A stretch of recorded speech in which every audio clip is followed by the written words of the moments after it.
آج ہے جشن ولادت مرحبا یا مصطفیٰ، آج آئے جانے رحمت مرحبا یا مصطفیٰ۔ الحمدللہ رب العالمین والصلاة والسلام علی سید الانبیاء والمرسلین، اما بعد فاعوذ باللہ من الشیطان الرجیم، بسم اللہ الرحمن الرحیم۔ ناظرین و سامعین، آپ کی بارگاہ میں اعلان نبوت اور تبلیغ دین کے موضوع کے حوالے سے گفتگو کرنے کے سلسلے میں حاضر خدمت ہیں۔ اللہ کے پیارے محبوب صلی اللہ علیہ وسلم کی عمر مبارکہ جب 40 سال کی ہوئی تو سرکار دو عالم صلی اللہ علیہ وسلم کو خلوت اور لوگوں سے یکسوئی یہ اللہ کی طرف سے محبوب کر دی گئی، اور خلوت و یکسوئی کی محبت آپ کے دل میں ڈال دی گئی۔ آپ صلی اللہ علیہ وسلم نے خلوت نشینی کے ان ایام کو گزارنے کے لیے انتخاب فرمایا مکۃ المکرمہ کے ایک مقدس پہاڑ جس کو جبل نور کہا جاتا ہے، اور اسی کی چوٹی پر تھوڑا سا نیچے کی جانب جب آپ اس کے عقب سائڈ پر اترتے ہیں تو ایک غار ہے جس کو غار حرا سے موسوم کیا جاتا ہے۔ آپ صلی اللہ علیہ وسلم نے اس غار کا انتخاب فرمایا۔ چونکہ یہ غار قبلہ رخ ہے تو نبی کریم علیہ السلام جب اس غار میں تشریف فرما ہوتے تو قبلے کا خانہ کعبہ کا منظر بھی پیش نظر ہوا کرتا تھا۔ آپ صلی اللہ علیہ وسلم کھانے کا اہتمام کرتے اور سیدہ خدیجہ الکبریٰ رضی اللہ تعالیٰ عنہ آپ کو چند ایام کا کھانا وغیرہ تیار کر کے دے دیتی، طعام کا سامان لے کر آپ روانہ ہو جاتے اور کئی دن تک غار حرا میں گزارتے۔ نبی کریم علیہ السلام وہاں کیا عبادت کیا کرتے تھے، اس سلسلے میں مؤرخین نے اور محدثین نے لکھا، علماء نے لکھا کہ نبی کریم صلی اللہ علیہ وسلم اس غار میں اکثر ذکر و فکر میں مشغول رہا کرتے تھے۔ اللہ رب العزت کی طرف توجہ رہتی تھی، اس کی ذات کی طرف استغراق آپ کا رہا کرتا تھا۔ جب ایام آپ صلی اللہ علیہ وسلم کے گزرتے رہے اور خلوت اور یکسوئی کے ایام ایک حد تک پہنچے اور اللہ کا حکم آنے والا تھا تو نبی کریم صلی اللہ علیہ وسلم کو مزید استغراق کی اللہ رب العزت نے توفیق عطا فرمائی، اور آپ اللہ کی عبادت میں مستغرق رہنے لگے اور وہی ذکر و فکر میں مشغول رہتے، اور پیش نظر غار حرا سے خانہ کعبہ ہوتا۔ نبی کریم علیہ السلام اسی ذکر و فکر میں مشغول و مصروف تھے کہ ایک مرتبہ اللہ رب العزت کا ایک پیغامبر، پیغام لانے والا فرشتہ جسے جبرائیل کہا جاتا ہے وہ رونما ہوا۔ حضرت جبرائیل امین علیہ السلام نبی کریم علیہ السلام کی بارگاہ میں آئے تو اچانک سی اس کیفیت میں آپ صلی اللہ علیہ وسلم پر کچھ بظاہر گھبراہٹ طاری ہوئی۔ حضرت جبریل امین نے نبی کریم صلی اللہ علیہ وسلم سے فرمایا اقرا، پڑھیے۔ آپ صلی اللہ علیہ وسلم نے فرمایا میں پڑھنے والا نہیں ہوں۔ روایت میں آتا ہے کہ جناب جبریل امین علیہ السلام نے حضور کو اپنے گلے لگا لیا، اپنے سینے سے لگایا، اور سینے سے لگانے کے بعد کچھ دبایا اور پھر اس کے بعد چھوڑ کر فرمایا، عرض کی اقرا، پڑھیے۔ آپ صلی اللہ علیہ وسلم نے پھر وہی جملہ دہرایا، پھر تیسری مرتبہ آپ نے سینے سے لگایا اور دبایا اور اس کے بعد چھوڑا اور کہا اقرا بسم ربک الذی خلق،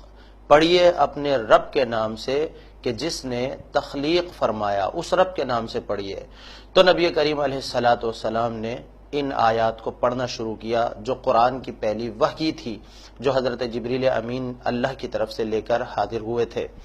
اقرأ بسم ربک الذی خلق، ابتدائی 5 آیات اس سورہ مبارکہ کی پہلی وحی کی صورت میں اللہ رب العزت نے بذریعہ جبرائیل اپنے حبیب کریم صلی اللہ علیہ وسلم پر نازل فرمائی، اور نبی کریم علیہ السلام نے ان کو یاد کر لیا۔ اقرأ بسم ربک الذی خلق، کہا پڑھیے اپنے رب کے نام سے کہ جس نے تخلیق کیا ہے۔ خلق الانسان من علق، اس نے تخلیق کیا ہے انسان کو خون کے ایک لوتھڑے سے۔ اقرأ وربک الاکرم، پڑھیے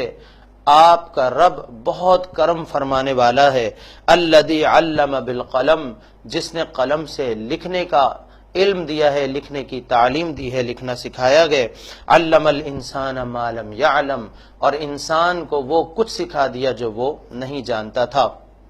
یہ 5 آیات تھیں جو قرآن مجید فرقان حمید کی پہلی وحی تھی۔ نبی کریم علیہ السلام پر اس کا نزول ہوا۔ جبریل امین علیہ السلام رخصت ہو گئے، سرکار دو عالم صلی اللہ علیہ وسلم کے قلب اطہر پر ایک لرزہ سا طاری ہو گیا، اور اس گھبراہٹ کی سی کیفیت میں ہمارے نبی صلی اللہ علیہ وسلم سیدہ خدیجۃ الکبریٰ رضی اللہ تعالی عنہا کے پاس در دولت میں تشریف لائے اور ارشاد فرمائے زملونی زملونی، مجھے چادر اڑاؤ، مجھے چادر اڑاؤ۔ سیدہ خدیجۃ الکبریٰ رضی اللہ تعالی عنہا نے آپ کی کیفیت کو دیکھا تو کوئی سوال نہیں کیا، فوراً آپ نے چادر اڑا دی اور انتظار فرمانے لگیں کہ اس کیفیت کا غلبہ ختم ہو تو میں نبی کریم علیہ السلام سے استفسار کروں کہ معاملہ اور ماجرا کیا ہے۔ جب نبی کریم علیہ السلام کی یہ کیفیت ختم ہو گئی تو سرکار دو عالم صلی اللہ علیہ وسلم نے سیدہ خدیجۃ الکبریٰ رضی اللہ تعالی عنہ کو یہ معاملہ بتایا اور ارشاد فرمایا کہ مجھے اپنی جان کا خوف ہے، اپنے نفس پر مجھے خوف ہے۔ سیدہ خدیجۃ الکبریٰ رضی اللہ تعالی عنہ نے عرض کی کہ آپ غم نہ کیجئے، آپ خوف نہ کیجئے، اللہ رب العزت آپ کے نفس کو، آپ کی جان کو ہلاکت میں نہیں ڈالے گا، آپ کو جان کا خطرہ نہیں ہونا چاہیے، اس لیے کہ آپ تو لوگوں سے بھلائی کرنے والے ہیں، غریبوں محتاجوں کی داد رسی فرمانے والے ہیں، آپ بے کسوں اور مجبوروں کی دستگیری فرمانے والے ہیں، اسی طرح آپ یتیموں کو پناہ دیتے ہیں، سچ بولتے ہیں اور امانت دار ہیں، لوگوں کی امانتیں رکھتے ہیں۔ جس معاشرے میں لوگ امانتوں میں خیانت کرتے تھے آپ ان کی امانت رکھتے ہیں اور بعین ہی لوٹا بھی دیتے ہیں، تو آپ امانت دار ہیں، سچ بولنے والے ہیں، صلہ رحمی کرنے والے ہیں، آپ بہت اچھا سلوک کرنے والے ہیں، اللہ رب العزت آپ کے نفس کو ہلاک نہیں فرمائے گا۔ جب سیدہ خدیجۃ الکبریٰ رضی اللہ تعالیٰ عنہ نے ایک بہت اچھی زوجہ کی حیثیت سے آپ کو یہ جملے ارشاد فرمائے تو نبی کریم علیہ السلام کو کچھ تسکین حاصل ہوئی۔ پھر اس کے بعد سیدہ خدیجۃ الکبریٰ رضی اللہ تعالی عنہا آپ کو لے کر اپنے چچا زاد بھائی ورقہ بن نوفل کے پاس گئیں اور ان سے جا کر یہ سارا معاملہ کیا۔ ورقہ بن نوفل یہ پہلے تو دور جاہلیت میں شرک سے بیزار ہونے کے بعد عیسائیت کو قبول کر چکے تھے، اور اس وقت جس وقت سرکار دو عالم صلی اللہ علیہ وسلم کو ان کے پاس سیدہ خدیجہ لے کر گئیں، وہ تورات کا کسی زبان میں، انجیل کا عبرانی زبان سے عربی زبان میں ترجمہ کر رہے تھے، تو انجیل کا وہ ترجمہ کیا کرتے تھے، لہذا وہ انجیل کا علم رکھا کرتے تھے۔ جب یہ سارا معاملہ ان کو بتایا گیا تو نوفل نے کہا، ورقہ بن نوفل نے کہا کہ در حقیقت یہ تو وہی ناموس لگتا ہے جو حضرت موسیٰ علیہ السلام کے پاس آیا تھا، یعنی جس فرشتے کی آپ خبر دے رہے ہیں یہ وہی فرشتہ ہے، یہ وہی پیغام لانے والا ہے جو انبیاء کرام علیہ السلام کی بارگاہ میں وحی لاتا گیا۔ اور پھر حضرت ورقہ بن نوفل نے کہا کہ آپ کو مبارک ہو، آپ اللہ کے رسول گئے، میں گواہی دیتا ہوں کہ آپ وہ نبی ہیں جس کی بشارت حضرت عیسیٰ علیہ السلام نے دی تھی۔ ورقہ بن نوفل نے ان باتوں کا اظہار کیا تو نبی کریم صلی اللہ علیہ وسلم کو اس واقعے پر صبر حاصل ہوا۔ یقیناً آپ صلی اللہ علیہ وسلم کو تحمل تھا، صبر تھا، اطمینان تو تھا، لیکن ایک اچانک سی کیفیت جو پیدا ہوئی تھی اس سے آپ صلی اللہ علیہ وسلم کے قلب اقدس پر لرزہ طاری ہوا تھا، اور یہ کوئی ایسی صورتحال نہیں تھی کہ جس کو یہ کہہ کر رد کر دیا جائے کہ حضور کے ساتھ ایسا کیوں ہو گیا، کیونکہ قرآن مجید فرقان حمید اللہ کا کلام ہے، اللہ کی وحی ہے، اور قرآن یہ کہتا ہے کہ اگر یہ قرآن ہم کسی پہاڑ پر نازل فرماتے تو آپ دیکھتے کہ وہ ریزہ ریزہ ہو جاتا۔ یہ تو سرکار دو عالم صلی اللہ علیہ وسلم کی قلبی قوت ہے جو اللہ نے عطا فرمائی کہ اللہ کے کلام کو تحمل فرما رہے ہیں، کلام کا تحمل کر رہے ہیں، اس کو برداشت فرما رہے ہیں۔ یہ سرکار دو عالم صلی اللہ علیہ وسلم کے قلب اقدس کی وہ مضبوطی ہے جو اللہ نے آپ کو عطا فرمائی۔ لہذا نبی کریم صلی اللہ علیہ وسلم پر پھر وحی کا سلسلہ کچھ عرصے تک منقطع رہا، اور آپ صلی اللہ علیہ وسلم نے 3 سال اخفاء اور صبر سے گزارے۔ اس دوران خفیہ دعوت کا کام شروع کر دیا، آپ اللہ کے نبی کی حیثیت سے لوگوں میں متعارف ہونے لگے، اور آپ صلی اللہ علیہ وسلم نے لوگوں کو خاموشی کے ساتھ خفیہ طریقے سے پیغام پہنچایا۔ تو ان ابتدائی 3 سالوں میں حضرت ابو بکر صدیق رضی اللہ تعالی عنہ مردوں میں سے اسلام قبول کرنے والے پہلے شخص تھے، عورتوں میں سیدہ خدیجۃ الکبریٰ رضی اللہ تعالی عنہا، اور بچوں میں حضرت علی رضی اللہ تعالی عنہ، اور غلاموں میں سیدنا زید بن حارثہ رضی اللہ تعالی عنہ تھے جو ان ایام میں ایمان لے آئے، اسلام قبول کر لیا، اور ان کے علاوہ بھی بہت سے لوگ داخل اسلام ہوئے۔ اس کے بعد نبی کریم صلی اللہ علیہ وسلم پر وحی کا سلسلہ دوبارہ سے شروع ہو گیا، اور آپ صلی اللہ علیہ وسلم کو اللہ رب العزت نے حکم ارشاد فرمایا، یا ایھا المدثر قم فانذر، اے چادر اوڑھنے والے اٹھیے اور لوگوں کو ڈرائیے۔ تو پھر نبی کریم صلی اللہ علیہ وسلم کو حکم دیا گیا تھا کہ آپ لوگوں میں دعوت کو عام کیجئے، آپ اس دعوت کو عام کرتے رہے۔ اور اس کے بعد اللہ کا ایک اور حکم نازل ہوا جس میں فرمایا گیا وَأَنذِرْ عَشِيرَتَكَ الْأَقْرَبِينَ، اپنے قریبی رشتہ داروں کو ڈرائیے، ڈر سنائیے، یعنی اللہ رب العزت کا خوف دلائیے۔ تو نبی کریم علیہ السلام نے قریش کو جمع کر لیا، کوہ صفا پر آپ جلوہ فرما ہوئے اور آپ نے با آواز بلند ندا فرمائی یا معشر القریش، اے قریش کے لوگوں میری بات سنو۔ لوگ جمع ہو گئے، آپ کے قریبی رشتہ دار، خاندان کے لوگ جمع ہوئے۔ تو سرکار دو عالم صلی اللہ علیہ وسلم نے فرمایا لوگوں اگر میں تم سے کہوں کہ اس پہاڑ کی دوسری جانب ایک لشکر بیٹھا ہے جو تم پر حملہ آور ہونے والا ہے تو کیا تم مان لو گے، یقین کر لو گے؟ لوگوں نے عرض کی کہ ہم بالکل یقین کر لیں گے، اس لیے کہ ہم نے آپ کو کبھی جھوٹ بولتے نہیں دیکھا، آپ صادق ہیں، آپ امین ہیں۔ تو نبی کریم علیہ السلام نے ارشاد فرمایا کہ میری یہ بات بھی مانو کہ اللہ ایک ہے، تمہارا معبود صرف ایک ہے، اور یہ جن کی پوجا اور پرستش تم کرتے ہو، یہ بت جن کو تم پتھر سے بناتے ہو یا لکڑی سے بناتے ہو یا دیگر دھاتوں سے بناتے ہو، یہ تمہارے معبود نہیں ہو سکتے، یہ تو خود بننے میں تمہارے محتاج ہوتے ہیں۔ تو اللہ کی پوجا اور پرستش کرو، اللہ کی عبادت کرو، وہ وحدہ لا شریک ہے، وہ تنہا ہے، اس کا کوئی شریک نہیں ہے۔ تو وحدانیت کی دعوت نبی کریم علیہ السلام نے اپنے خاندان والوں کو دی، لیکن اسی مجمع میں ابو لہب بھی تھا، اس نے شور و غل شروع کر دیا اور دیگر لوگوں کو بھی منتشر کر دیا کہ ہم یہاں سمجھے تھے کوئی خاص بات ہوگی اور یہ معاذ اللہ ہمارے بتوں کو برا کہہ رہے ہیں، اس طرح کی باتیں کرنے لگا اور لوگوں کو منتشر کر دیا، جس سے نبی کریم صلی اللہ علیہ وسلم پر بظاہر تو افسوس کی صورت طاری ہوئی، لیکن آپ نے ہار نہ مانی اور اللہ کے پیغام کو آپ نے مزید آگے پہنچانے کے لیے اقدامات شروع کر دیے، اور پھر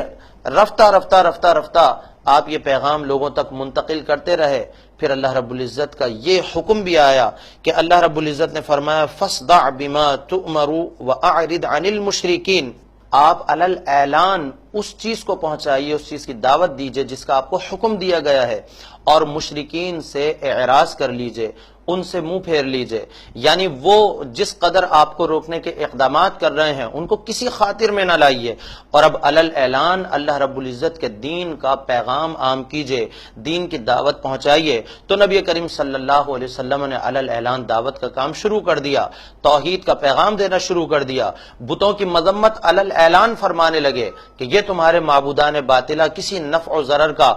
اختیار نہیں رکھتے، لہذا ان کی پوجا اور پرستش چھوڑو اور اللہ رب العزت کی وحدانیت کا اقرار کرتے ہوئے اس کی عبادت میں مشغول اور مصروف ہو جاؤ، وہی تمہارا خالق و مالک ہے، اسی نے زمین و آسمان کی تخلیق کی گئے، جن کو تم اپنا معبود سمجھتے ہو، یہ جو دھاتوں کے بنے ہوئے، پتھروں کے بنے ہوئے، مٹی کے بنے ہوئے بت ہیں یا لکڑی کے بنے ہوئے بت ہیں، بتاؤ انہوں نے زمین کا کون سا حصہ تخلیق کیا ہے، آسمان کا کون سا حصہ انہوں نے بنایا ہے؟ تو جواب یہی ہوگا کہ انہوں نے کوئی حصہ نہیں بنایا، کیونکہ ان کے اعتقادات اسی طرح کے تھے کہ وہ یہ کم سے کم تسلیم کرتے تھے کہ زمین اور آسمان کی تخلیق تو صرف اللہ رب العزت نے ہی کی ہے۔ تو جب زمین اور آسمان کا خالق و مالک وہ گئے، ان عظیم و شان چیزوں کا خالق و مالک وہ گئے، تو تسلیم کرو کہ ہر شے کا، انسان کا خالق و مالک بھی اللہ ہی گئے، اور وہی مستحق عبادت ہے، اسی کی عبادت ہونی چاہیے۔ سرکار نے جب یہ پیغام دیا، بہت سے لوگوں نے، بہت سارے لوگوں نے اس پیغام کو قبول کیا